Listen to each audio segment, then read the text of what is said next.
భూదిగంతాలు సృష్టించినటువంటి నిత్యుడవలగ యెహోవా నేనే కదా. నేను నిత్యముండే దేవుడును, నిత్యము చూసే దేవుడును.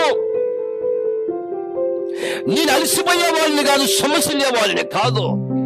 ఉన్నటువంటి పరిస్థితిని బట్టి, నీకున్న కష్ట నష్టాన్ని బట్టి దేవుడు మర్చిపోయాడేమో, దేవుడు చూస్తలేదేమో, దేవుడు ప్రార్థించలేదేమో అనుకోవడానికి బాధ వేదనే కారణము గాని నిజముగా మాత్రమే దేవుడు నిన్ను చూస్తూ ఉన్నాడు.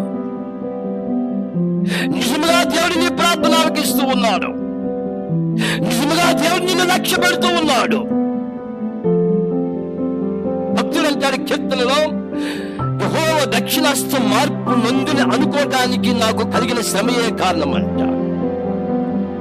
నాకు కలిగిన కష్ట నష్టాలు బట్టి దేవుడిలో మార్పు వచ్చింది అనుకుంటున్నాను, కానీ నిజముగా ఆయన మార్పు లేనివాడు.